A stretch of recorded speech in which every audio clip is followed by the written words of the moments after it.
We're going to get started with the rest of our afternoon, and we're going to just have a conversation with our superintendent, Dr. Tom Ahart. He's going to be talking today a little bit about the state of the district. So I'm sure this will be an interactive type of thing. He'll give you some information as well. Once we have concluded with Dr. Ahart, then we will do the finance portion with Margaret Buxton, and then that will be getting close to the end of our day. I'll turn it over to Dr. Ahart. All right, thank you. Hey, what time does Margaret start? She starts this morning. Okay, So, all right. Yep. Welcome. First of all, thank you, those of you considering running for the board. It's a hugely important role, and can often feel like a thankless role, but there isn't. I certainly echo what Mr. Crable said earlier. There is not a more important elected position, at least in our community, I would argue, and for most of the country. So thank you for not only for considering running, but also for making the sacrifice of time this afternoon to learn more about how our board functions and how we can improve ourselves as a system. I don't have a big presentation for you. I've just jotted down some notes, sort of breaking the district down into different categories, just to give some highlights, and then sort of end with some things that I consider to be challenges that future boards and leadership will need to invest some significant time in. I don't think there's probably anything new on the list, but sharing this framed through the superintendent's lens. Operations, we have buildings that are in really good shape, and they're also, for the most part, really old. With about 70 buildings in our portfolio, the average age of those buildings is over 67 years old.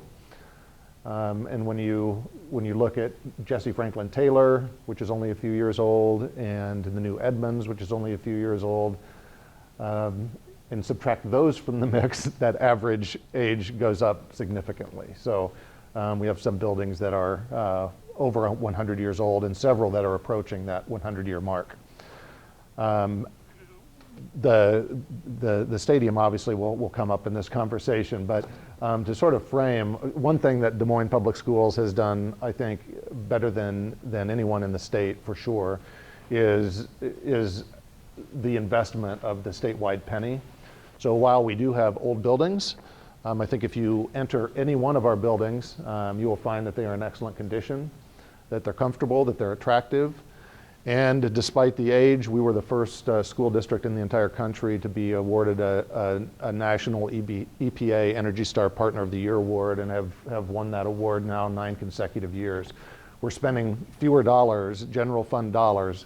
I promise not to make this all about finances. You'll hear more about this from Margaret, but we spend many fewer general fund dollars for utilities, even though we have climate control in all of our buildings.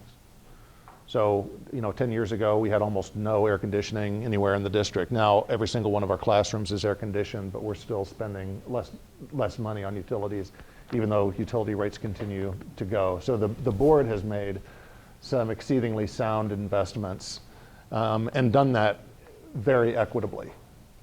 So every 5-year plan, and you can look at the 5-year plan online, virtually every school gets touched at least once every 5 years. So there are continual improvements happening.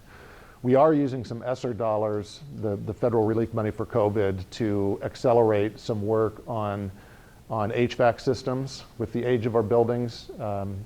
Some of our HVAC systems just couldn't take the higher grade air filtration systems that we need to ensure that we're not, just redistributing virus.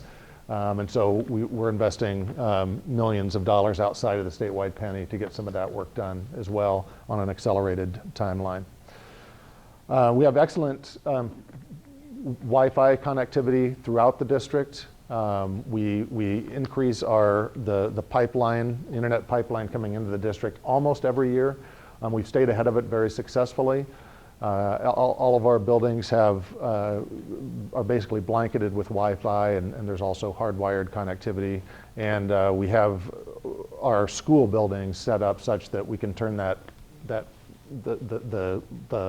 throw of our signal out quite a ways so that folks can access that if they are on the school property, not the entire school property, but relatively near the buildings, so that there's, if you have a DMPS device, if you can log onto our system within the building, you also have access when you're near the building outside. So you'll see at our high schools, especially sometimes, cars in the parking lot on the weekends or in the evening, because we have families and especially students tapping into our internet system because they don't have as good a connectivity at home. Food and nutrition and transportation have traditionally been under our operations umbrella. That's changing, and I'll talk about that in a minute. We do have, if we're not the largest, we're one of the largest food service providers in the state, with most of our schools qualifying for community eligibility. Almost all of our schools are feeding breakfast and lunch to most of the students every day. So it's a high volume operation. We run a pretty tight ship in that area and have successfully pivoted through the pandemic to ensure that we continue to get meals to our students and to our families, even when we weren't able to do it in the traditional hot lunch line manner. The two biggest challenges, frankly, with food, nutrition, and transportation for us is staff. We're continually looking for especially part-time bus drivers and general workers in our food and nutrition program. That's not a challenge unique to Des Moines, but because of our size, it becomes a bigger challenge than it is in a lot of places. And it's something that frankly, districts around the country are struggling with. So that's a constant push. We hold job fairs frequently, neighborhood-based, in an attempt to reach more people and get more people on the payroll. And we've been paying bonuses, pretty significant bonuses for bus drivers especially. And in this job market, it's just been a real challenge and one that continues. Just out of curiosity, is it a wage issue, meaning because the budget's so? Actually, we pay very competitively. It's more the less than full-time nature of, yeah. With bus drivers, the additional challenge is that most of our applicants aren't licensed, and so we have to provide them training. And so the hiring process ends up being pretty extended, and then if they find another opportunity prior to finishing the training, then we have to go kind of back to the drawing board.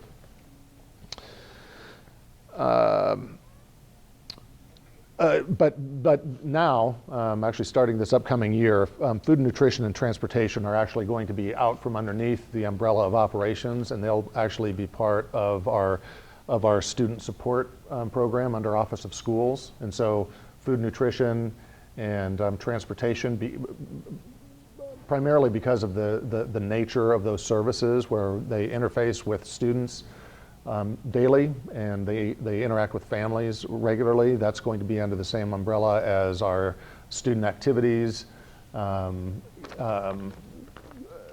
community partnerships. All of those areas will be under sort of one umbrella. They have to collaborate a lot anyway for us to be successful, and that allows us to narrow the scope of our operations team to now it just contains construction, facilities, and custodial. Still a big portfolio, but Bill Good, who is our Chief Operations Officer for a number of years prior to my arrival in the district, retired, and our game plan for a number of years now prior to his retirement was to break up that huge expanse that we called operations and do some tighter focus and leadership, and also some greater development, which leads me to technology.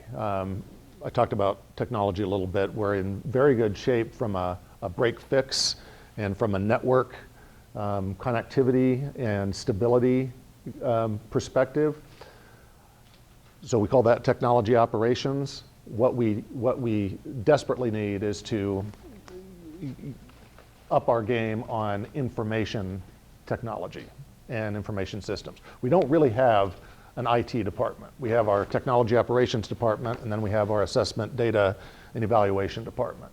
So we're right now, our longtime technology director also just retired, so we have an interim director in place, and we're going to be working with some private contractors to do some significant work in our infrastructure. There's a lot of stuff that I could talk about there, but we're essentially doing a transformation of our technology department now. We're going to keep things running as they are, but eventually fold in together our assessment, data, and evaluation, and in a tighter focus on system security as well. We're in good shape with security. We're really ahead of the curve on that, but as you know, that's a vital challenge that continues to get more and more challenging and complex, and so we need to continue to stay ahead of the game on that, because there are so many districts just in the last 6 months that have been held hostage by hackers, and not only is that a financial issue, we have a lot of sensitive data in our systems. Data on all of our current students, and a lot of data on a bunch of former students, and we have a lot of family information, all of that, and employee information. So we just have to really up our game there and continually stay at the crest of the wave to ensure that we don't sacrifice the health of the entire system through IT. Just a question, with students coming back, is the one-on-one relationship between student and technology going to continue? We do have at least one device per student, and so it'll essentially be a one-to-one environment for high school, on a more of a limited basis at the middle school level, and at elementary they have great access, but it'll be in the building. There's a whole host of liability issues, and and the board's heard me talk about this a lot. If I knew that all of our families had reliable connectivity when they left the school, I would be a lot more willing to make that, to take that risk of sending a device home with all of our kids every day. But because there's not nearly as much utility when they're not connected, that seems like a risk that at this moment in time probably isn't worth the reward. A couple more things under operations. Apparently some discussion's been had about the stadium. The stadium, we've had our challenges with that, and COVID, the COVID impact on supply chain and construction materials and labor costs hit us at about the worst time that it could. But some of those prices are starting to come down, so we have just engaged with a construction management firm to help us put together our next bid in a more strategic manner to make sure that we can hit our pretty hard financial targets for getting that underway. So that should be happening here in the next couple of months, and we still plan on breaking ground before the end of this school year. One of the many benefits of the stadium project was an elevated focus on where we are as a district with our athletic facilities, and so we've just concluded, a couple months ago, concluded a very in-depth, Maria co-chaired, committee work on our athletic facilities district-wide, and an exceedingly useful and deep report was provided to the district. And so we are working on getting some projects that weren't slated for that were already on our 5-year plan. We're going to accelerate progress on some of those, and we'll quickly get to a point where the board will need to discuss and make a decision on going back out to our voters to revise our revenue purpose statement. We've been operating as a district under the same revenue purpose statement for those statewide penny dollars since its inception. And that current plan puts some restrictions on how we can spend in the area of activities and athletics. And so we're going to have a clearer picture on how we want to spend those dollars, and then we'll need to consider revising that revenue purpose statement that will allow us then to bond ahead on revenues that we now will have coming in since the sunset on the statewide penny was lifted a couple of years ago. That there's potential to expand some of the work beyond the stadium outside of that. Oh, to other for sure. communities. Yeah, yep, And absolutely. Will that revenue piece, will that will they granularize that so that, for the sake of just that, increasing that or just recertifying it? Will there be like a granularized, detailed information on how we plan to execute that, put it all in there, so that it can have a very broad discussion about, we know what's in there, we know what's supposed to happen, here's what we're voting for? Yeah, that will be pretty detailed, fleshed out for about a 5-year period. What we've done traditionally with our facilities is we call it a 5-year plan, 10-year vision. So we have a 5-year plan every 5 years, and we always execute everything that's on that plan, unless for some reason there was a decision to take something out. For instance, if improvements were going to happen to 23 Grand, which we just sold, we're not going to do those improvements, you know. But we do a really good job of doing everything that we promised we would do, and then there's also a picture of what are some other priorities that we didn't have the dollars to get to, but those are still out there in that 10-year vision. No, it'll be writ large. Everything from you know, sidewalk, roof, and floor replacements to building envelope maintenance, tuck pointing. We spend a lot on tuck pointing every year. Additions for new spaces. Yep, the whole 9. Yeah. Distinguish between the revenue purpose statement and the parameters that sets from our 5-year plan. I think that's the distinction that needs to be known. Yeah. So a condition of the statewide penny is that every district has to have a revenue purpose statement. And the revenue purpose statement is voter approved by the community. And it basically dictates what you may and may not use those dollars for. And so by revising our current revenue purpose statement, we can open up the door wider to some non-classroom, non-safety security, non-technology spending.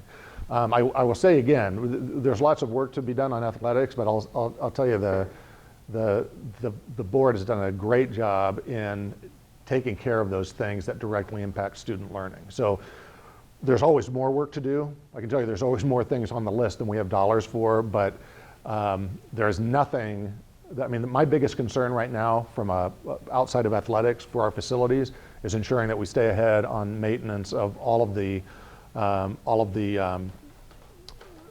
our, now the name's escaping me, our geothermal. We've put a lot of geothermal systems in over the last 10 years, and some of those are coming up on cycle. We need to make sure that we stay on top of keeping those functioning well, because they're very expensive to fix if you allow them to break. But aside from that, and that's not a problem now, it's just something that we need to keep our eyes on, we're in really, really solid shape.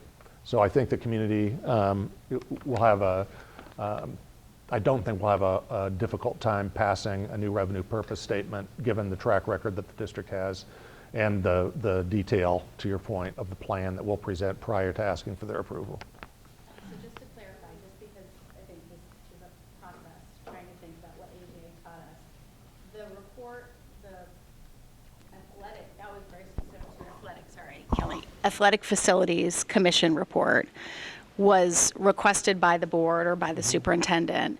And so that's the blueprint to review the kind of decisions and recommendations. Is that Specific to athletics, yes. correct? Got it. And so that informs in the same way that the operations department is providing some type of strategic plan or priorities for. Actually, you bring up a good point. There's also, and this has been in place for, I'm not sure how long, it predated me, but there's a Superintendent's Facilities Advisory Committee, which is a standing committee of community members. And they, along with the operations team, craft the 5-year plan and bring it to the board for approval every 5 years. So we're closing out, we just closed out year 1 of the current 5-year plan. And in that, you literally see, it's a long list of specific projects at specific schools listed by year for 5 years. This was, to your point, Jackie, this shone a brighter light, very bright light on where we were specific to athletics that a lot of which is not in that plan because our revenue purpose statement has not allowed a lot of that stuff to be in the plan. So some of that stuff is for various reasons, but they're very small items. So we'll be putting together a plan that will allow us to tackle some of these athletic facility, the advisory committee priorities that currently there's not room for in our 5-year plan, because we'll have additional revenue if we pass a new revenue purpose statement. We'll have additional revenue that we've not bonded against yet, and so we'll be able to generate some bond revenue to fund a significant number of those projects that currently are not in the 5-year plan because of what we budgeted. That makes sense. Couple of notes. Our Office of Schools, a couple of highlights over the last few years and work that continues to progress. We've done significant work really trying to develop capacity within the employee group of Des Moines Public Schools. It used to be when we had to hire a principal, there was a little bit of a panic because we thought, where are we going to find a principal?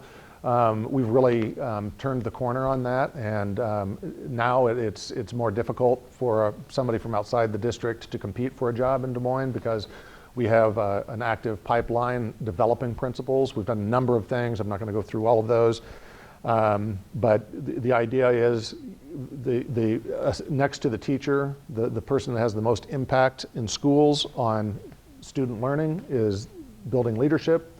And so we've really shifted the focus of our principals toward instructional leadership. We've revamped entirely the associate principal position for equity, and that whole series of things related to equity there. And that experiment, if you will, is paying off very well. In fact, 35% of our new hires this hiring season at the associate principal, and central office level were individuals from underrepresented groups. So African American, Hispanic, and other underrepresented groups. We have a challenge with that in education broadly, but specifically in Iowa and Des Moines. And we know that we're going to have to do a lot as a system to recruit talent and develop it so that we can have a staff that more closely reflects the makeup of the students that we are and families that we are trying to serve.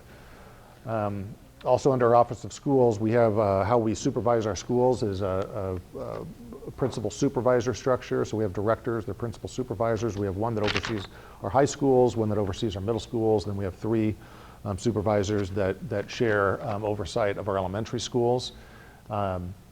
This is a change that we put in place, that gradually put in place as we were able to work it into the budget over the last 7 years.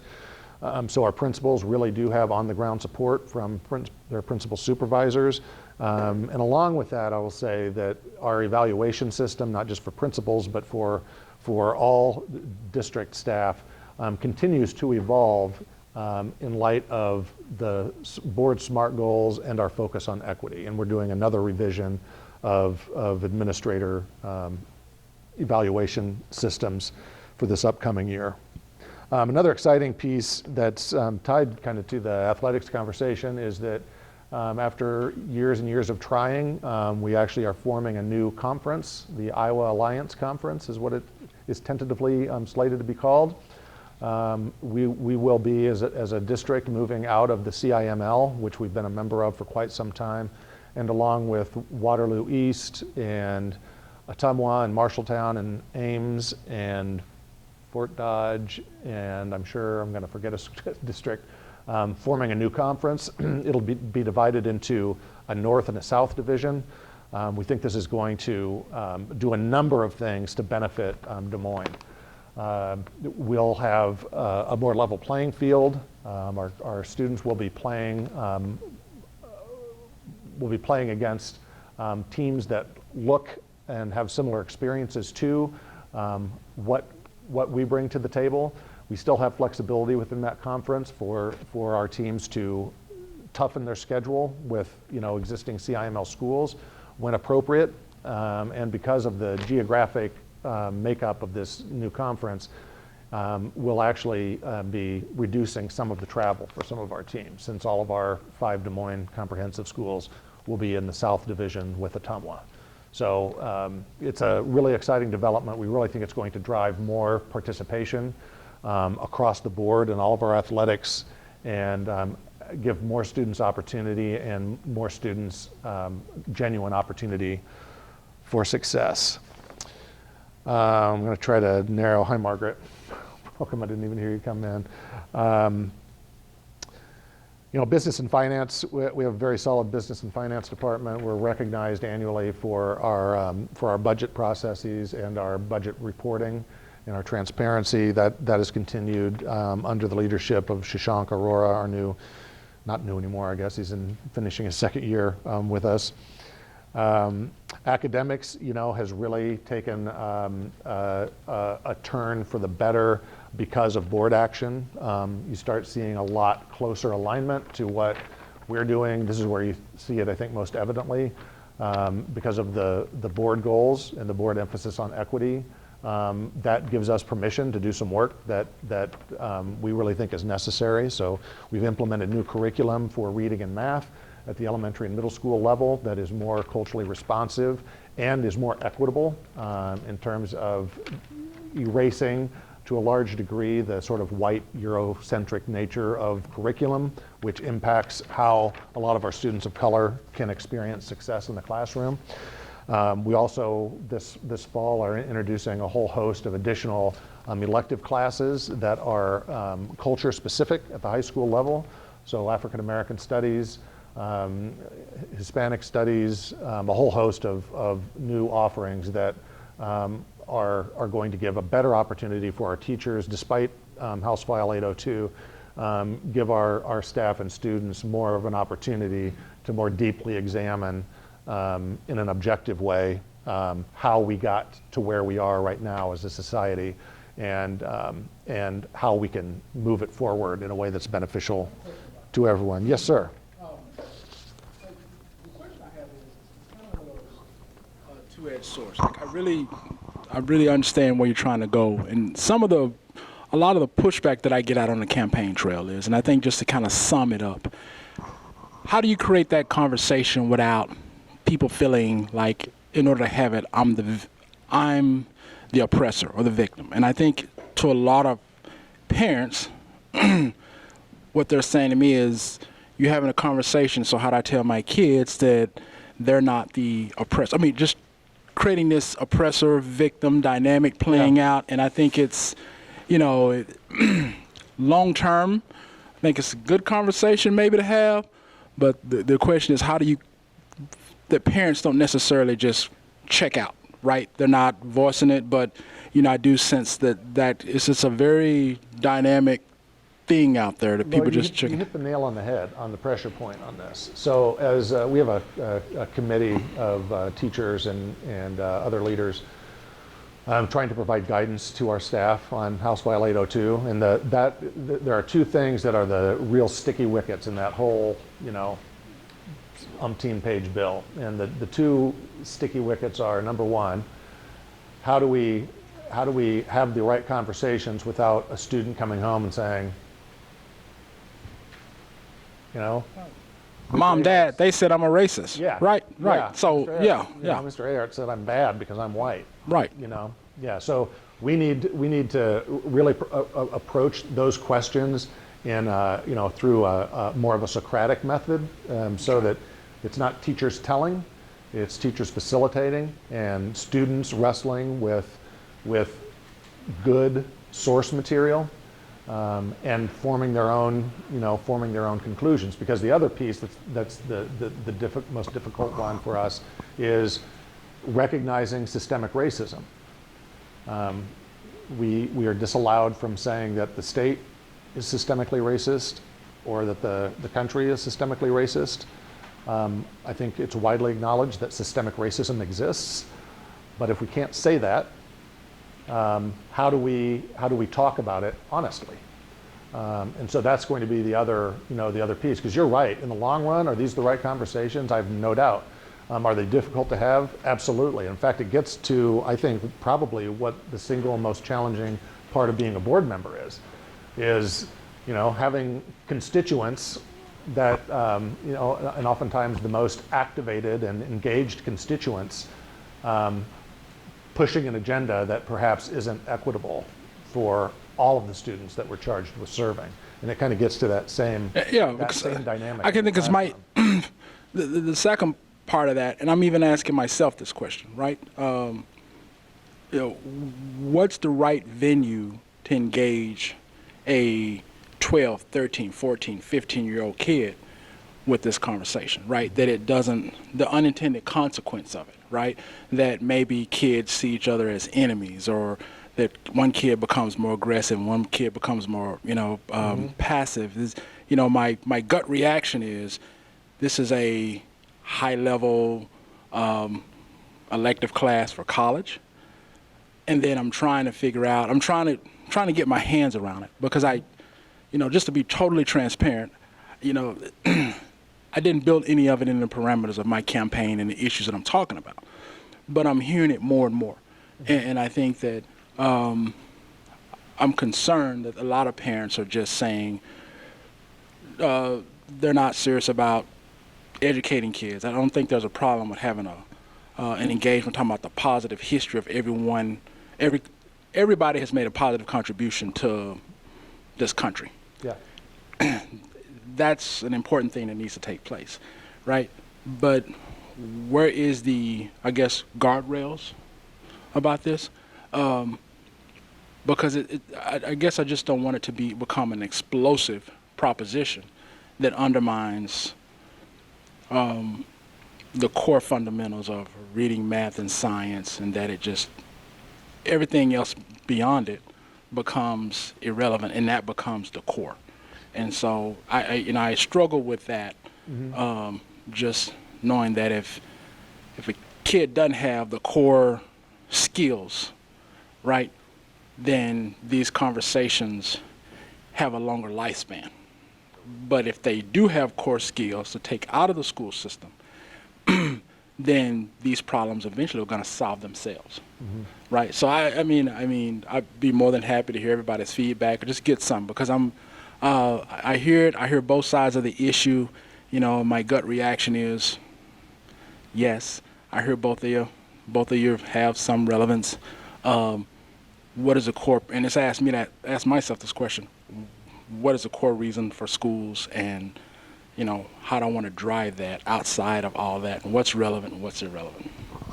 Yeah, what we want to do is ensure that everybody's story is told accurately, and not gloss over some very significant, impactful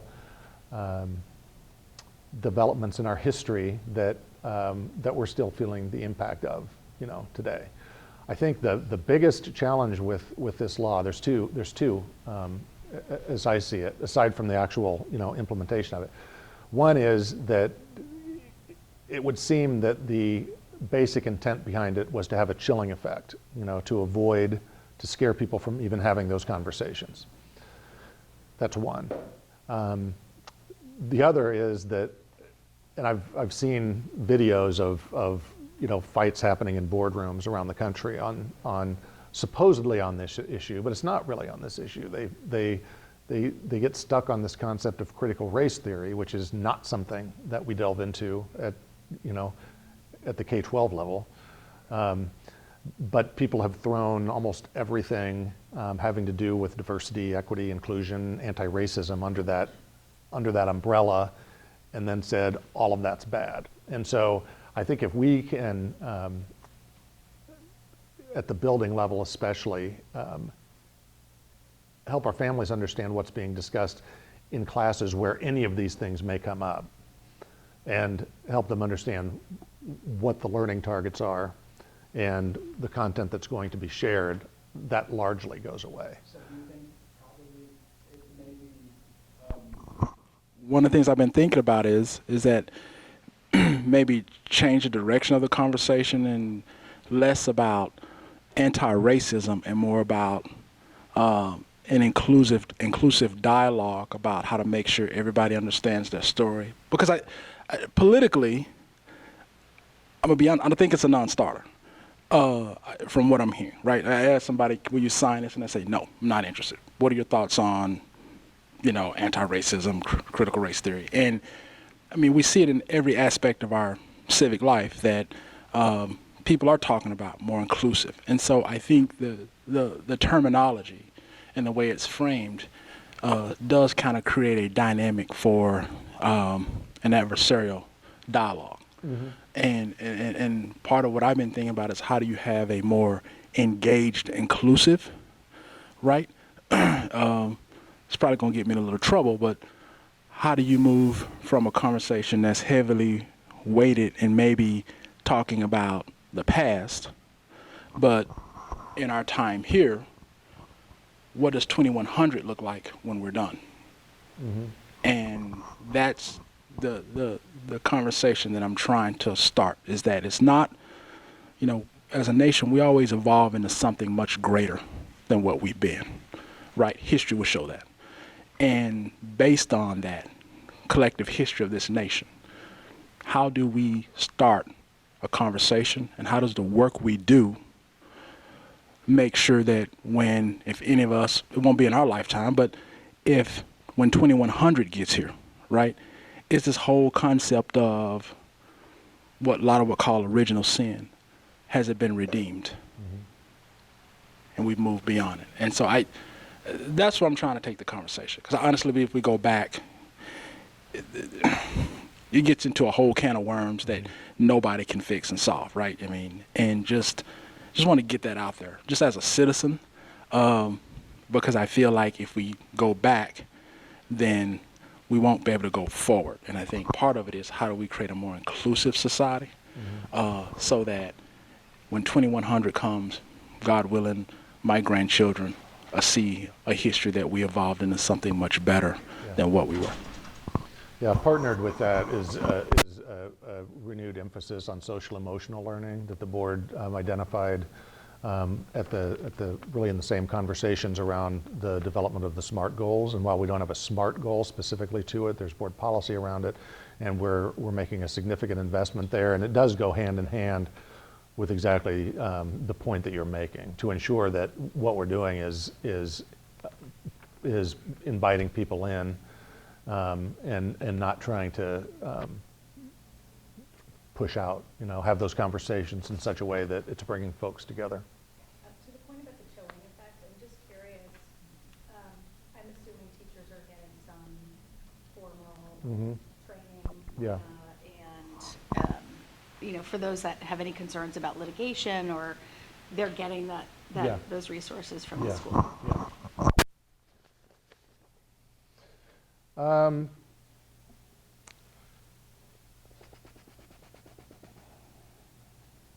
I guess I'll try to wrap it up here because I know we're going long here with the conversation, but just some challenges ahead that again are not unique to Des Moines, but hit us more acutely because of the makeup of our community and because of the scale of our organization.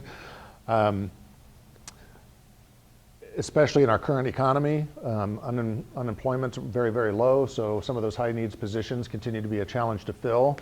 But of most concern to me and a whole lot of other people is the number of educators that are in the pipeline, not just in Iowa, but around the country. Those choosing to pursue public education as a career is a dwindling number, just as the work is becoming increasingly challenging because of some of the issues that we've just been discussing. There was in a recent superintendent's meeting, DE superintendent's meeting, there was a superintendent from a rural area in Iowa saying that she had an elementary teacher vacancy for which she had no applicants. And it used to be literally, even in rural, I taught in Denison, Iowa for a few years. Even in Denison, you would have close to 100 applicants to choose from for one elementary job.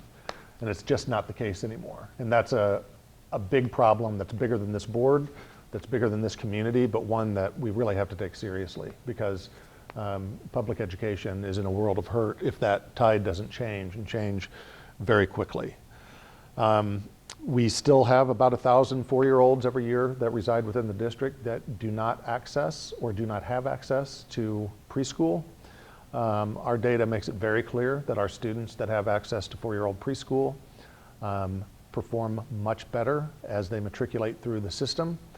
And we cannot significantly move our needle in a sustained way unless we are getting access to many, many more of our students that need that high quality preschool experience as 4-year-olds.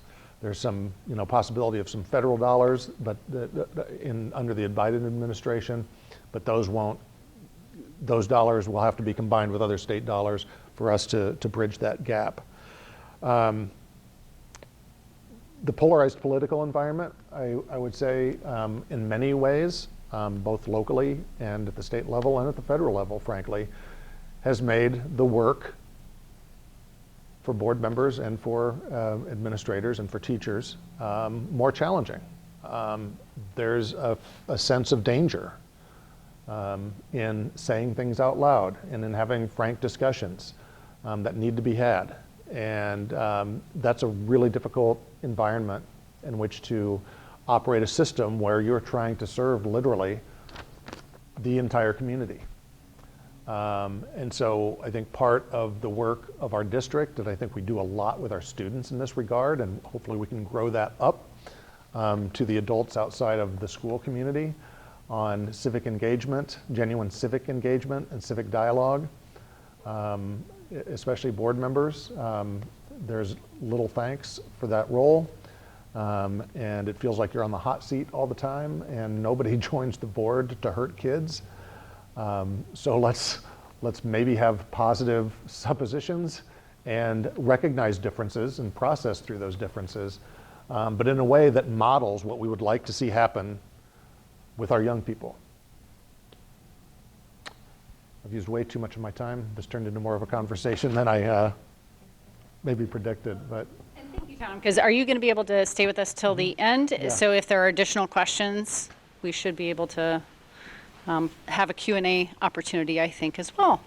So I appreciate our next guest joining us as well, as with all of our guests. But Margaret Buckton is truly an expert and has specialized in education funding for her career, has spent over 20 years in legislative and lobbying work, currently is the executive director and legislative analyst for the Urban Education Network, which Des Moines is one of the members of UEN. It's comprised of the larger school districts in the state of Iowa.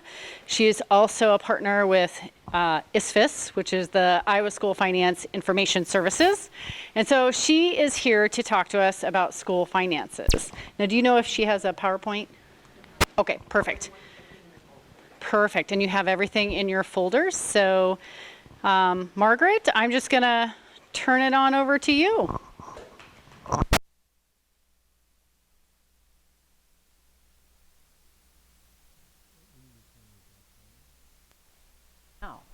Can you tell if there's something? One more time, sound check. We got it. Okay. Thank you for being here and for thinking about taking on this really important work. And I come at this from a lot of different hats, but I just rewind the clock. I ran for the school board in 2009 at a time when we were really getting into this conversation about equity for all students and what opportunity is available. And I wasn't on long enough because my job changed and I had a conflict of interest and had to step down. But someday when I don't have a mortgage to pay and I'm not doing that anymore, I'd love to be back having these great conversations. And we don't have a lot of time. School finance could be an all-day workshop, right? So I just want to lay out some big principles for you. And I do have 2 different PowerPoints in the right-hand side of your packet. I'm going to use a couple of the graphics in there to help explain things. And I will email those to Kelly so she can post them somewhere or share them with anybody if you have more information later. But the first thing I wanted to start with is, what does the board really do about the budget? What's your job? And that's a little bit different from getting into and understanding the weeds of Iowa school finance. And The big picture, and this itself can be really a full-time endeavor when you're first getting on the board, and it can be somewhat overwhelming. I've heard people describe it as drinking water from a fire hose, and it's kind of like that. But figuring out where does money come from and where it goes. What funds can be used for what purposes? Because we can't just, and that's one of the toughest things we have to explain to our public is, why do I have money to pave a parking lot, buy computers, invest in a football stadium, but I don't have enough money to hire staff? And a lot of that is driven by state law. What are the district's taxes? How do they compare with others?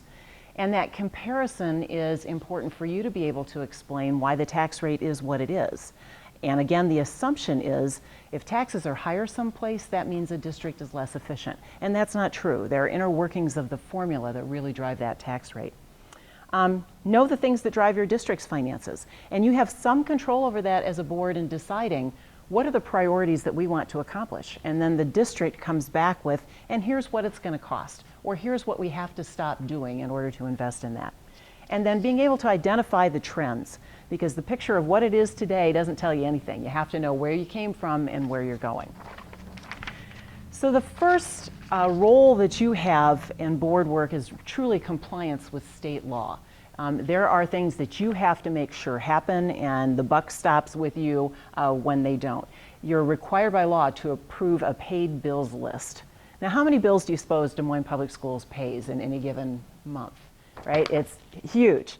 And that's why you have a process in place where board members likely take turns going through that and looking for things. And you learn about things when you go through that. But it takes a few hours of work every once in a while. Are you still rotating? Is that how you guys are still doing it in terms of compliance? You're not? So you just get a whole paid bills list and then you, yeah. The cool thing about that is those paid bills are public information. And so when you hear things from constituents about something that was paid, it's a good way for you to then follow up with the district staff and have them look into it and give them information about it so that those constituents may actually know more about it than you do, because they may be involved in a business or in the other side of that transaction or know somebody who is. So there's part of that where you have to take an action to approve those paid bills. You have to pass board resolutions to claim increased spending authority. And I'll tell you in a minute why that's so critical. You can delegate a lot to your treasurer or your CFO, which is Mr. Aurora, or to the superintendent, but there are still things that you have to take action on, such as telling the district to go to the school budget review committee to claim that authority. If things go really south and you have to have a workout plan because the district goes negative on unspent budget authority, then you have to appear before the school budget review committee. And there are examples of districts where board members have had to come back multiple times and talk about their commitment to righting the ship on the financial side. That's why it's so important to keep track of those trends so you don't get into that position. You do have a deadline of April 15th by which you have to approve your district's budget. And in a district this size, a line item budget isn't what you want to see as a board member. There's no time to digest all of that and figure that out. What you want to do is have some big picture frameworks and goals for what do we want the budget to accomplish, and what metrics do we want to set in policy that the budget is going to live within. There's a public hearing required, but that's not always the only way to get information. I remember in 2009 we had an across-the-board cut from the governor. We had to cut something like $14 million out of the budget, and we were already into the school year. And we had forums all over the district and invited people to come, and you still didn't get a big enough turnout to get the kinds of information you collectively need. So part of this too is, what is your community relations policy, and how do you you direct the district to communicate with people to know what your constituents believe is important. Tax rates, all politics is local. You could have a tax rate that's $20 in one district and it's $20 per thousand and they're just fine with that. And in another district, if it's over 10, there are pitchforks and tar and feathers that come out. So you have to know, again, your history and what your constituents expect. One of the biggest questions is how big to build the budget. And that I'm not going to talk a whole lot about, but there is some leeway when you have some carry forward of spending authority to say, are we going to budget for all of that, or are we actually planning on using just part of that for a period of time? And you're going to hear more on that when you get into the budget process. These are just things to listen for. And a lot of districts have to amend the budget. And if that happens, that's not a bad thing. That is, conditions change.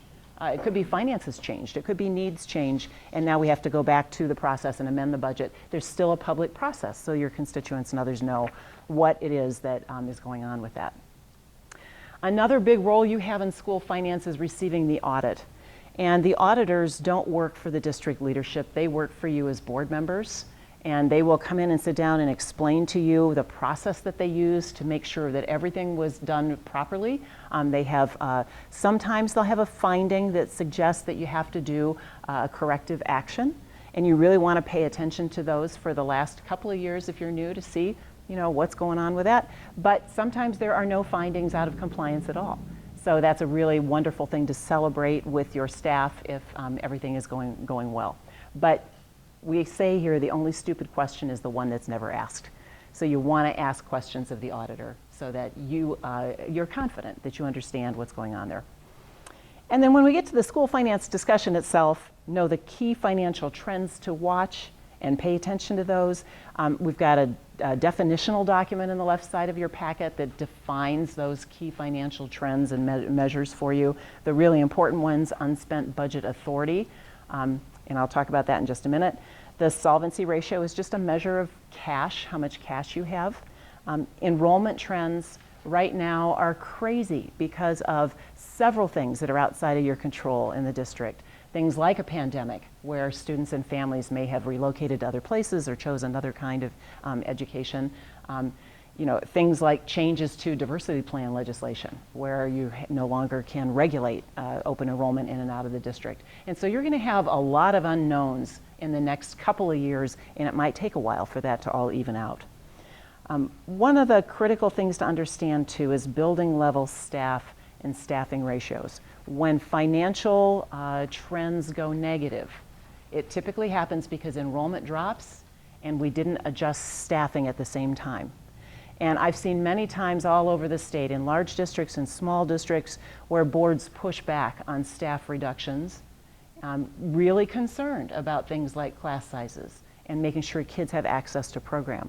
But if you have declining enrollment and you don't have an adjustment in staffing, pretty soon you're going to be out of balance with your budget and potentially go negative. And then we'll talk about new spending authority too. And then the last thing on the next page on the top, that your role in school finance really is to set policy, to have an expected range, how much unspent budget authority you have. When I think about this for my own personal finance, that's kind of like, how much do I want in my safety net savings account in case something happens? So that if you obligate every single dollar the district has, you don't have the ability to react to things that come along the way, like the legislature making a change or a pandemic happening, and you have to be prepared for those kinds of things. How much solvency ratio, what's that expected range? And more importantly, nobody's in trouble when you don't meet the range. Things happen beyond your control. It is, what do you expect to happen when those measures aren't met? And typically the district leadership comes back and we have a conversation of, oh, we went negative on our solvency ratio, and here's what we have to do to get back into track, and it's going to take us 3 years to do that. Things like a large amount of money coming from the federal government for pandemic relief are going to change your unspent budget authority and your solvency ratio. So be listening for predictions on how that's going to impact, and you may not know because that's a reimbursement system. So it's not like anybody shows up with a wagon of cash from the federal government. They don't. You have to invest in programs before you get access to be reimbursed for that. You do have targets that were in a document that I was able to find, so that's good. That means it's public and you're having those conversations about what those targets are. And then the last most important role that I really think is critical for our success in public education is your advocacy role with state legislators, but also with the public.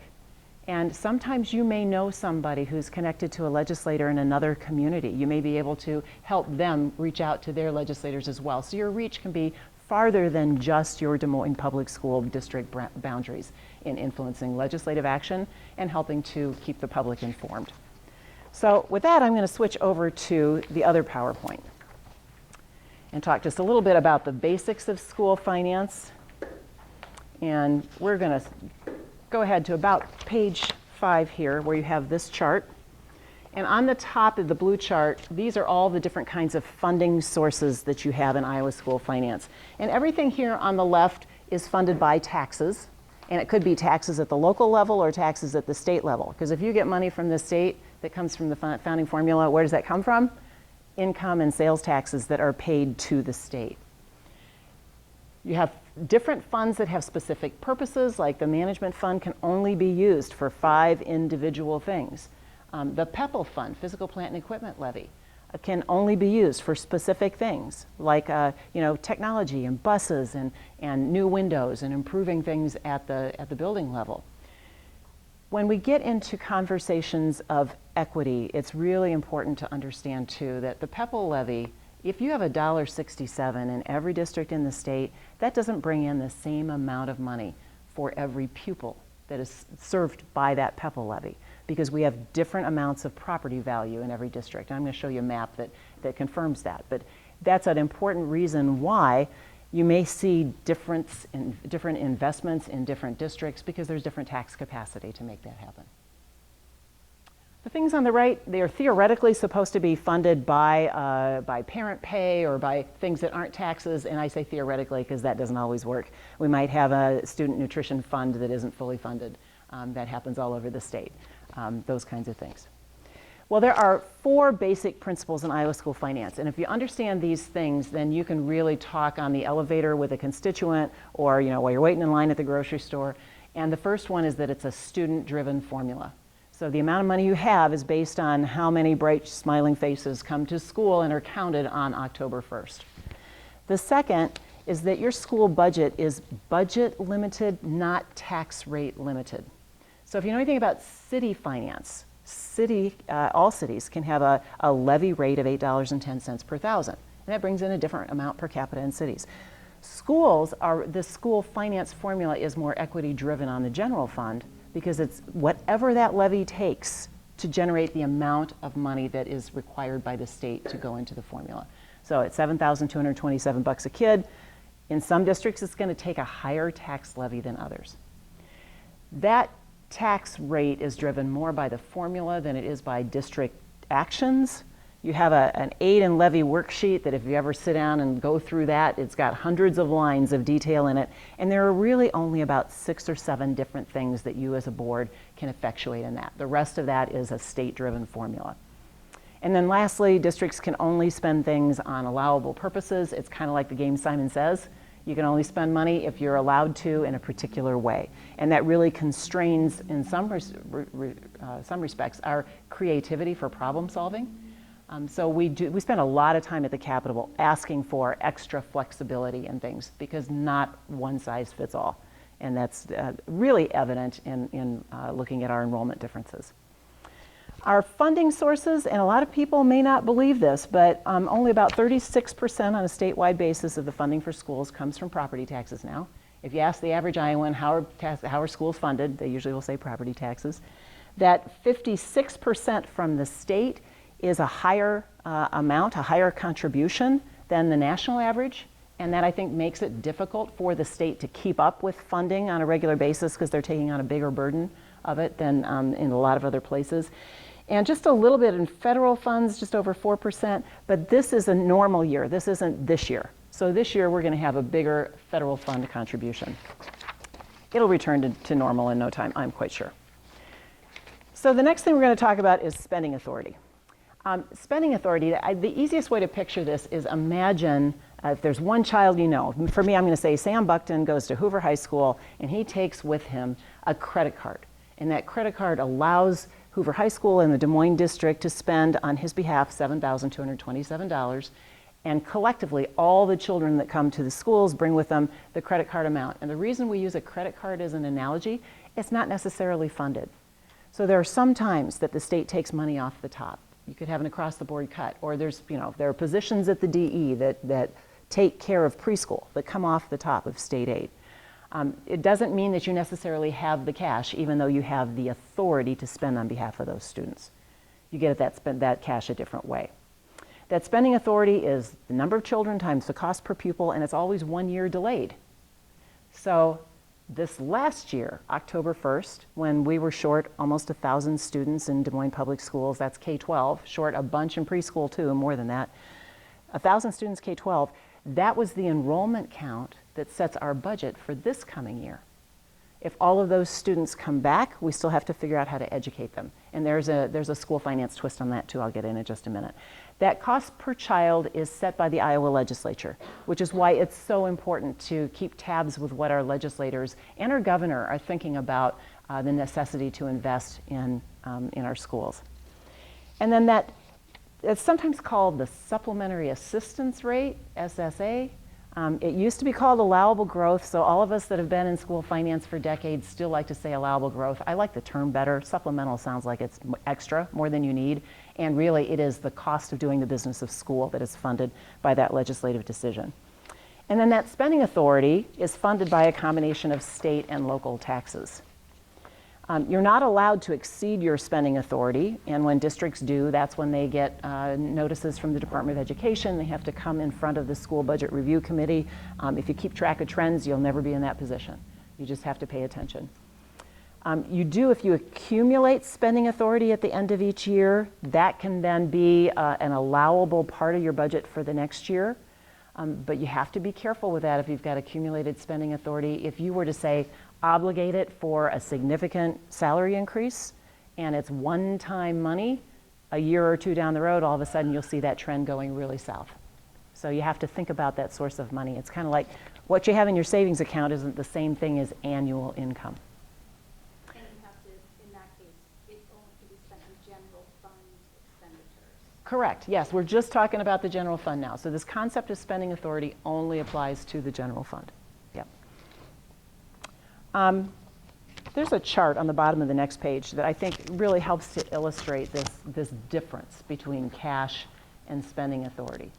So every district wants to be positive, have positive spending authority carried forward into the next year and have positive cash, and that's a good thing.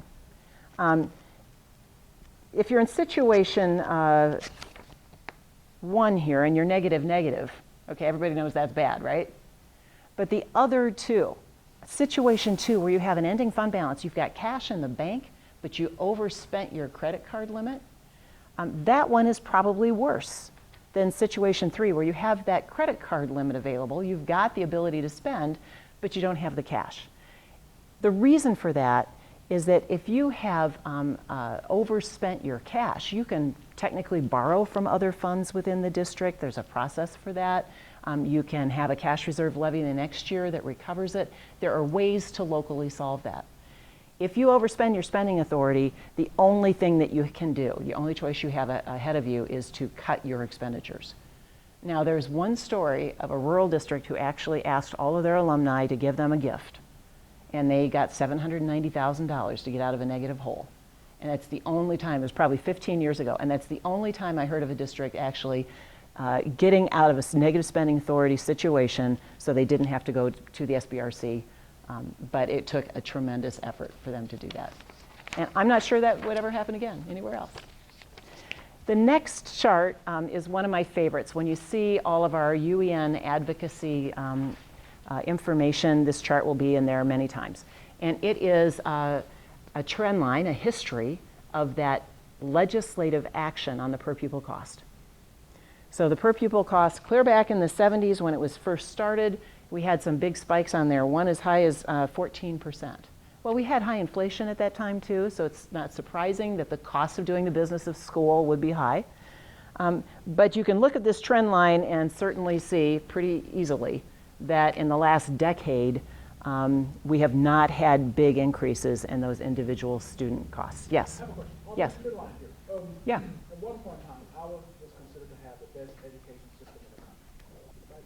At what point along here Did you start to see that trend fall from being the #1 school system in the country to, as it's, I mean, I don't know what year that might have been. Yeah. Because I think, can you draw a correlation between the amount of money that was put in and then you start to see the declining performance of the schools based on whatever year you start to see us decline down? Right. So really good question, and it has a lot of nuances. So in the mid '90s is when other states' NAEP scores, the National Assessment of Education Progress, started growing at a faster rate than Iowa.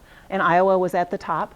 We were first, second, third in just about everything: reading, math, those kinds of measures. In the mid '90s, we started to fall, and now we're in the middle of the pack on those things. Now, our population has changed a lot since then, but so has the way we fund the formula. Because right in 1992, at about that time when we started to see the change in NAEP, instead of having this automatic pilot formula driven by economic indicators, which is everything before that line that goes up and down in 1992, 93, 94, after that, it's been a legislative decision. And so the legislature decides how much the percentage increase is instead of the economy deciding that.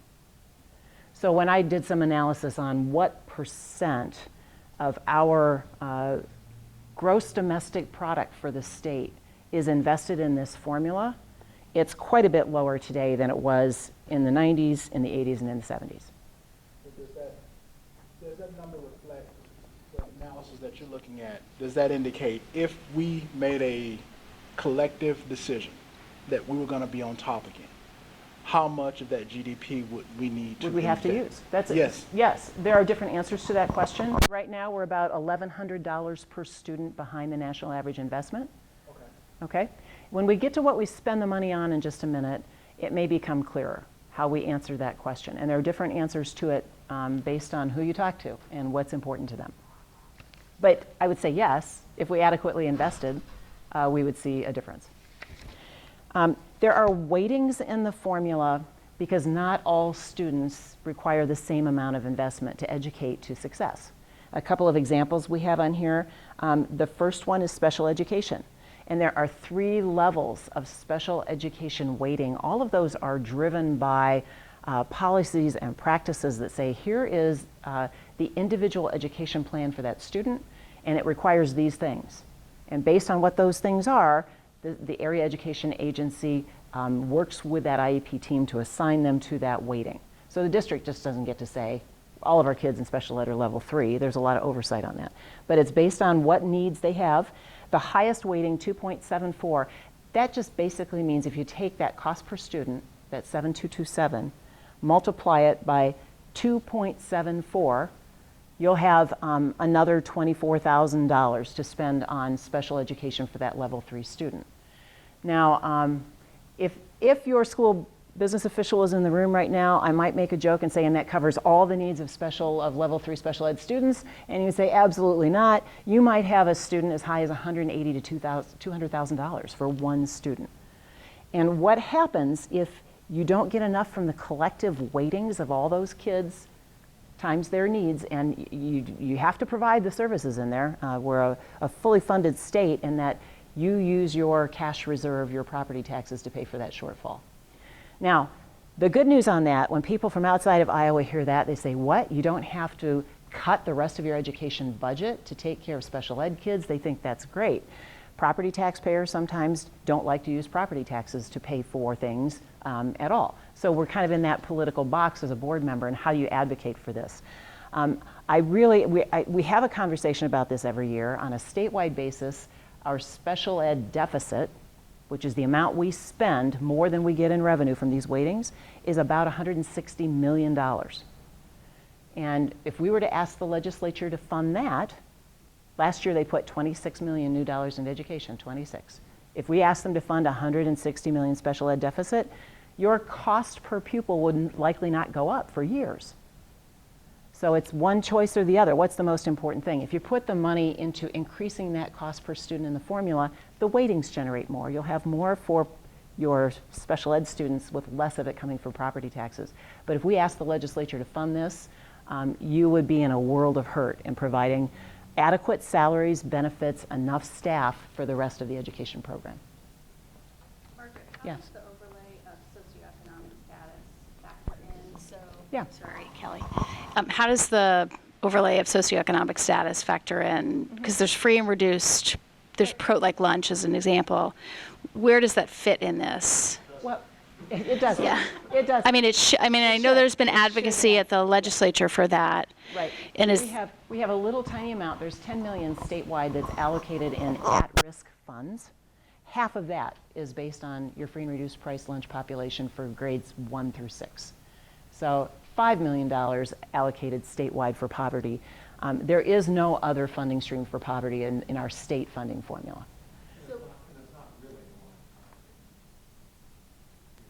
Yeah, yeah. Yeah, and that's definitely something that we need to talk about. It's interesting that our Title I funds and this new federal stimulus money for, it's not stimulus, but COVID-related costs, are distributed based on census-tract poverty. So that federal money is recognizing poverty and the needs associated with that. And of course, there are some districts that have 75 to 100% of poverty level. Des Moines in that group. Your parents are a lot less likely to have a good internet connection and computers at home for kids to be able to keep up with things that are going on, especially if we're in a virtual environment. In districts that have a lot of wealth and less poverty, those resources are probably provided at home. So there are certainly costs, and technology is the least of them. When you think about social isolation, all kinds of which parents may be without work for a longer period of time that are going to trickle through this for years. And so it's a good time to talk about poverty, and it'll be a great time to see if the investments from the federal level can make a difference, and we can make the case that the state should really chip in and contribute to that practice going forward. It's a good question. The other way it does kind of relate to special ed is if a student is low income and on Medicaid, we have Medicaid billing that pays for part of our special ed costs. That saved the property taxpayers in Iowa on the order of $80 million, or our special ed deficits would be that much bigger. Yeah. English language learners also, we now have 2 weightings. That's a change in law this last year. They didn't throw any new money in that aside from like $80,000 statewide, and we don't know how that's going to be distributed yet. But we did have a lot of good quality conversation at the legislature last year about what are the needs of our English language learners students. In these 2 cases, remember when I talked about the board role in school finance, the school board has to pass a resolution directing the district to apply for this spending authority. The board takes that leadership role in making sure that the district asks the SBRC for the spending authority to meet the needs of these kids. And if you don't do it, then you have to cut programs somewhere else in order to make that happen. The big deal with spending authority is if you exceed it, they have the potential at the state level to have a phase 2 financial audit. You have a couple of vans with a bunch of DE employees come right outside your district office. They open the doors, come in, and help you go through all of your financial records and everything else to make sure you're compliant with everything. And there are districts recently that have gone through this that would urge you to avoid getting into this situation. The other concept I want to talk to you about is the way the formula works in terms of property taxes and state taxes, and then we'll finish up on this and take some questions. So it's kind of like a layer cake in how the funding works to support that $7,227 per student. The first layer at the bottom, that navy blue, is local property taxes. This is the funding picture for a student, it's real data, in our property poorest district on the left, the average district in the middle, and our property richest district on the right. And although I use the term property poorest and property richest, I could also say our kid richest district on the left, because it is how many students you have relative to your property value. So the districts on the left have a whole lot of kids with less value. The district on the right may have a whole lot of value and not very many kids. There is not any one kind of district that falls into this. We've got suburban districts that are property poor. We've got urban districts that are property poor. We've got both of those that are property rich. We've got rural districts that fall into both categories. It can be any kind of a district. It's just that ratio of property value to students. So the bottom box there, local property taxes, that's a uniform levy. It's always $5.40 per thousand. So in our property poorest district, that only generates $880 a kid. In our property richest district, it funds over $6,300 a student. So for them, when they get to that second navy blue box that has to generate in the additional levy that $685 per student, for that property richest district, they don't need hardly any levy at all. in that property poorest district, they need another almost $5. So just in the way this works, you can have a $10 levy on the left and a $6 levy on the right, and it isn't an action of the board that's saying we're going to tax our public. It also isn't any different money. It's the same amount of money per student.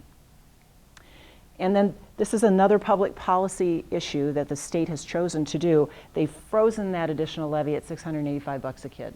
So the state is now kicking in $151 of additional state aid at the top. Every time they do that and expand the state aid and compress the property tax amount, it makes the state's share of this formula more expensive to them every year. And I think that's partially responsible for that yellow chart we showed you a minute ago, where the cost per pupil has been set so low, because they are starting with not what do kids need, not what do schools need to have enough teachers go into the pipeline and want to work for us. They start with how much money is available that we're willing to spend on the whole education pie. So there are two maps that are next to each other. We'll go to that one, and it kind of paints the picture pretty clearly. So this top map tells you how much property value supports each student. So these are all school districts, and in the darkest blue categories, you've got it's almost $500,000, $484,000 of value supporting each student. In the lightest areas, you have a $250,000, about $255,000 supporting each student. The bottom map shows you tax rates. So in this case, the highest tax rates are dark blue, and the lowest tax rates are the light blue. Can you see how they're kind of opposite? Like it's almost like a photographic negative. So the more value you have, the lower your tax rate is. The more students you have relative to that value, lower value, more students, higher tax rate. And that's just the way the formula works. It's really difficult for some of our constituents and taxpayers to understand that. They may be right across the street from a tax rate that's $2, $3, $4 per thousand difference.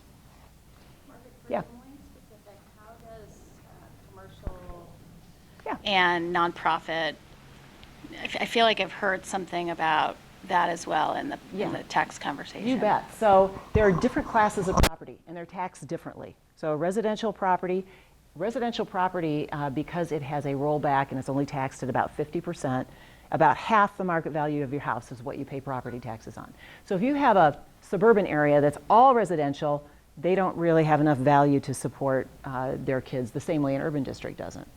We have residential, we have commercial value, but in Des Moines specifically, there's a lot of non-taxed, nonprofit and state value and government value. You're still providing all the services to those properties. You think about city and county has to pay for fire protection for them. They hold a lot of property wealth if they were to sell the property, but it's not taxed. And because of that, it shifts that share of taxation to other taxpayers. We've had a change in commercial property since 2013, where we're now applying a rollback. So commercial property is taxed at 90% of its market value. And you will still see, no matter where it is, there are people that pay a tax rate, could be the lowest one in the state, and they still think it's too high. It's just the concept of what property taxes are. But it certainly makes a difference.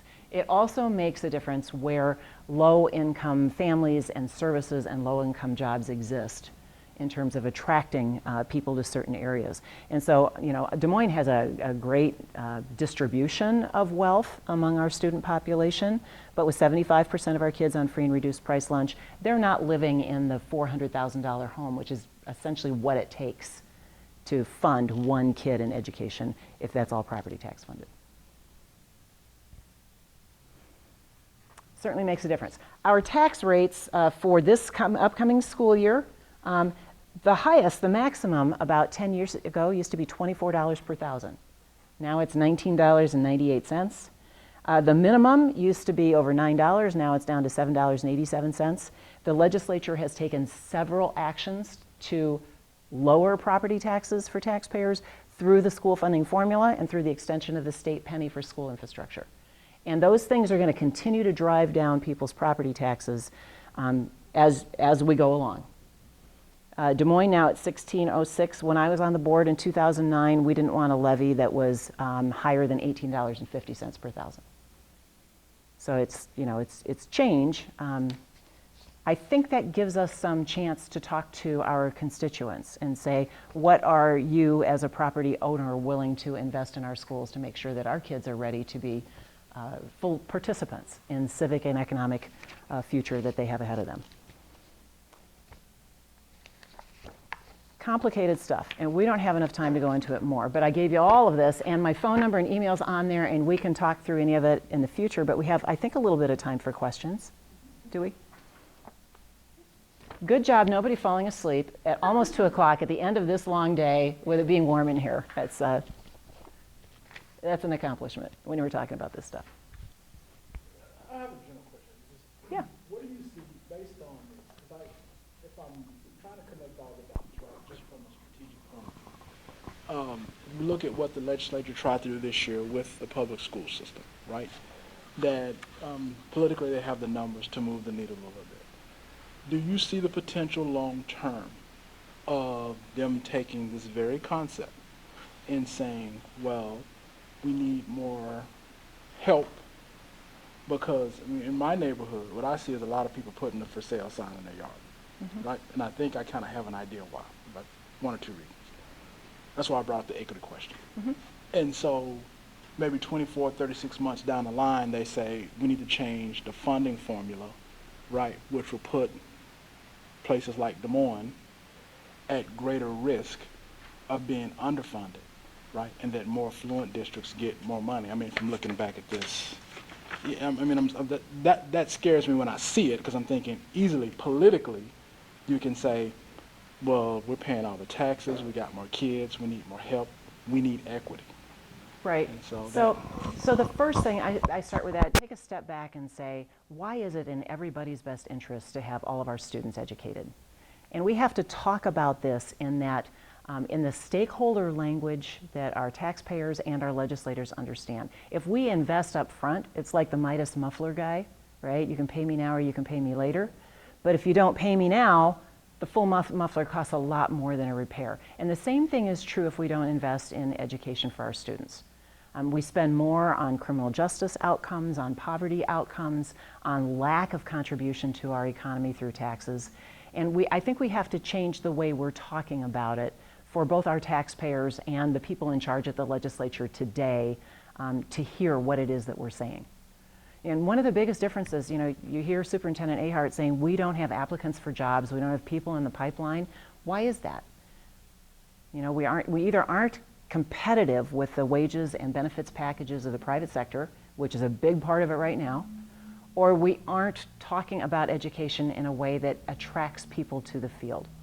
And so I think that we're right at that point where we have to change the language a little bit to have everybody show up as a willing participant. Hey, Margaret, can you talk just a little bit about the difference between, say, for instance, the Des Moines district, based on what Dr. Ahart talked about with regard to our infrastructure and what you're seeing like in suburban districts, their infrastructure isn't as old, so the kind and type of investments they need to make are demonstrably different than the ones we have to make. Yeah, so infrastructure it's also another complicated conversation we could have a whole workshop on. But one thing you'll find in suburban districts, you tend to have a higher concentration of families with children in the population. So you're more likely to see a bond issue that takes a 60% supermajority passed to upgrade facilities. And their facilities are newer. So they have newer facilities and they have more tax capacity to fund those improvements. Before we had this, the local option tax that was passed for schools, first back in '98 and then became a state penny in 2008. Before that, urban districts like Des Moines hadn't had a bond issue in a generation. And so all you had was a little bit of funding from the PEPL levy, which today is primarily technology, and that's become a much bigger part of your whole funding formula piece than it was 20 or 30 years ago. So our buildings are older. I think that we have less of the local capacity to fund improvements. So part of that is how do we become more efficient as a large district? And we've seen that over the last 30 years, and nobody likes to see a building close, but 2 buildings now become 1. It takes less money to have 1 quality facility than it did 2. And I think that same conversation is kind of playing itself out in the athletic facilities conversation, is how do we have something that's comparable in service and quality to what our suburban districts are able to provide without the same tax capacity to provide it.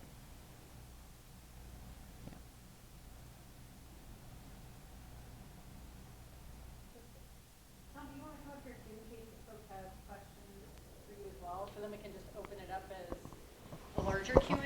Sure. Additional questions for either Dr. Ahart or Margaret? And it can probably be either. So play out how budgeting will work, probably for you, Superintendent Ahart. Budgeting will work this year.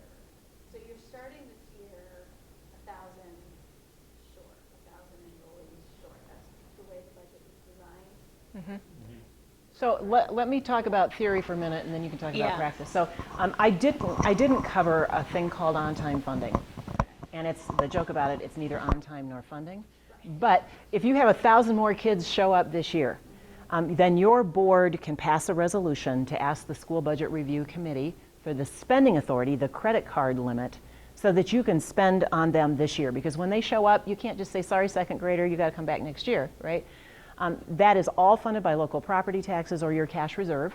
And if your cash reserve is sufficient, which yours is, you don't even have a taxpayer impact as a result of that. It may not for years, if ever, because it's a one-time cost. So you will have that ability this next fall, but you got to be watching for that. And actually, you might not have all 1,000 show up because you might have another several hundred leave because of the change in open enrollment with diversity. You still have to fund the 1,000 growth of enrollment growth, but if students leave the district and open enroll elsewhere, they take that $7,227 with them to the other district. Yeah. Is there a way to get the microphone to I can.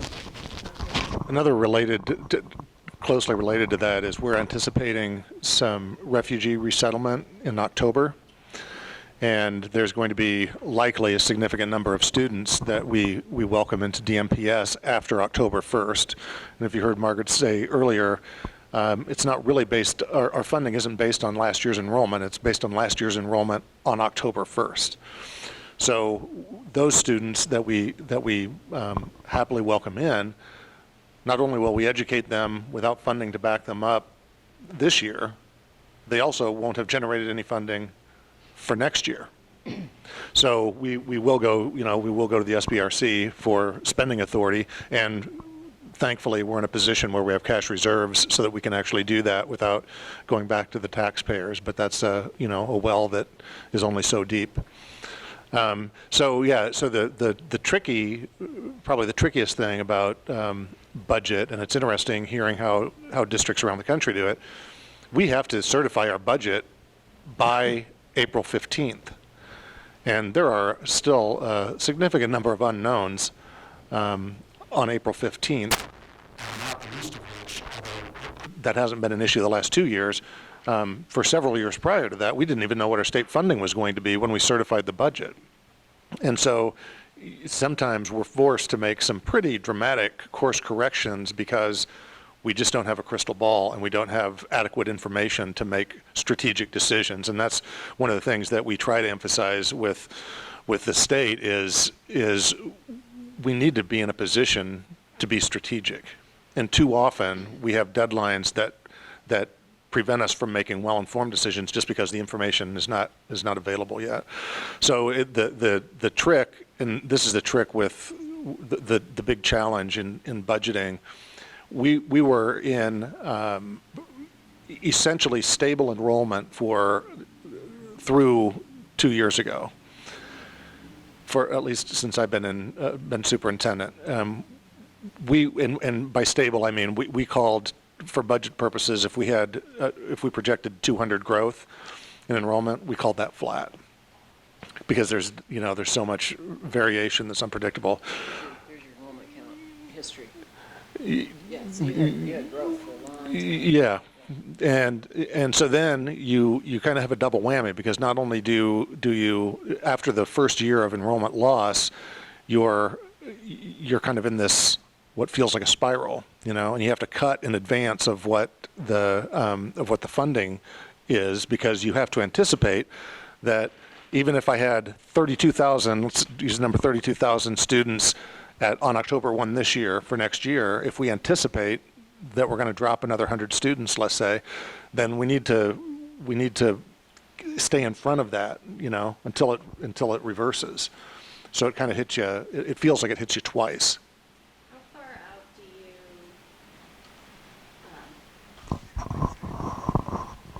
How far out do you try and project enrollment? We try to project 3 years out, and, well, 5 years, but 3 years is a little more reliable. And for 3 years, we try to do a pretty thorough projection on projecting on spending authority, solvency ratio, et cetera, and then make adjustments every year, and then redo the specific 3-year enrollment projection. But the enrollment projection has been notoriously difficult. We project it better than the state does, but it's still not a perfect science at all. Is the trend for the next 3 years flat, down? We're actually projecting a drop. Yeah. That's what we anticipate.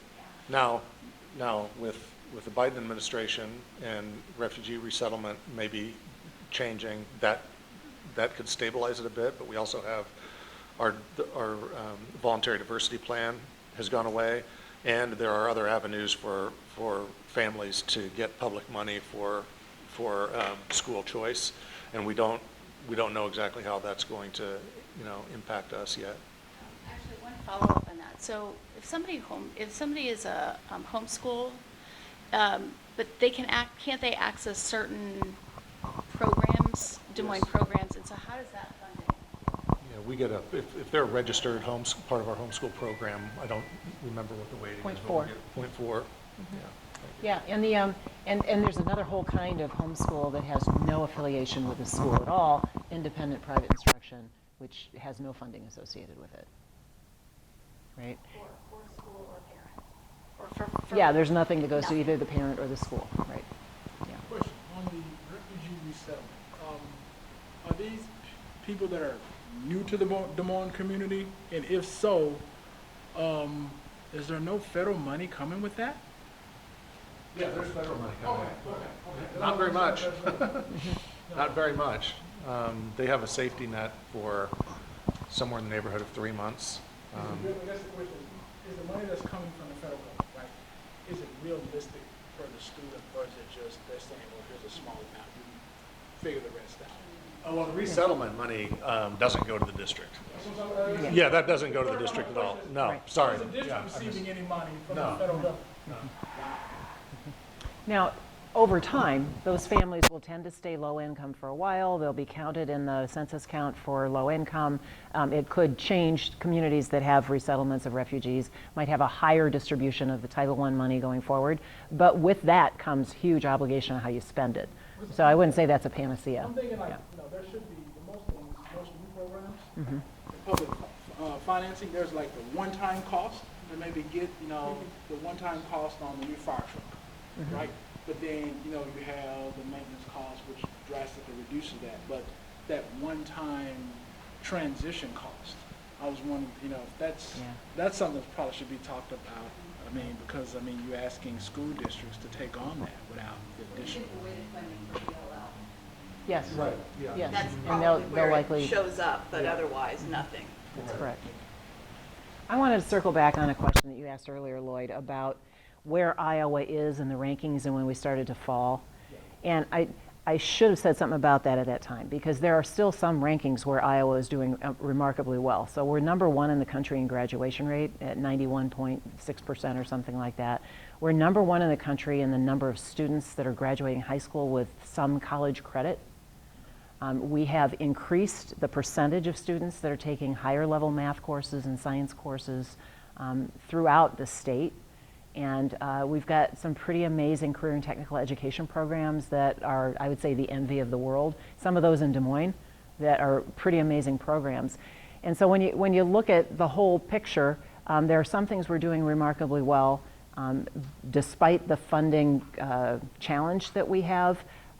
But the change in our population combined with that lack of competitive funding coming from the state, those things are going to be harder and harder to maintain going forward if we don't figure that out. That's why I asked that question. It's a human capital question.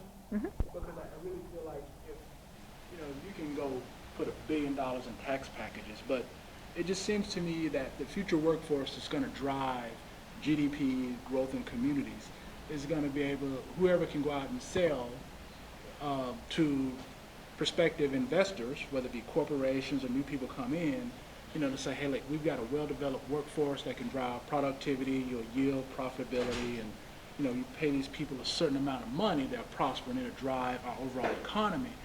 I think about Phoenix, Arizona a lot. 20 years ago, well, maybe 15 years ago, when I was traveling to California from Dallas, if you flew into Phoenix, it was just desert, cactuses, and rattlesnakes. Now they branded themselves as the Valley, right? You've got Intel there, you've got Tesla there, and these folks, these folks are making $30 to $35 an hour, these high-tech jobs. And so to me, if we were logistically positioned with two major rivers on both sides of the state, right, make a few adjustments to the infrastructure, but if we don't develop our human capital, which I think according to U.S. News and World Report, we're 34th compared to, say, you got North Carolina, Virginia, and Arizona in the top 3, then how are we to grow our economy? Because, the best of the best will lead the state for those areas.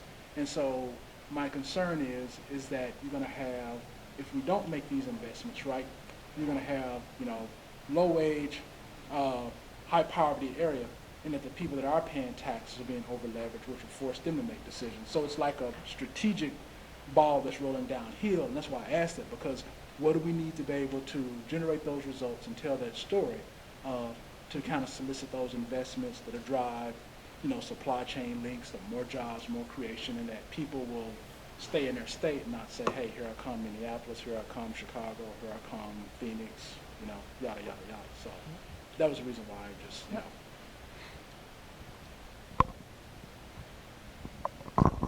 All right. Well, I know that we're past our time a little bit, and I want to make sure that I honor your time and you giving of a Saturday.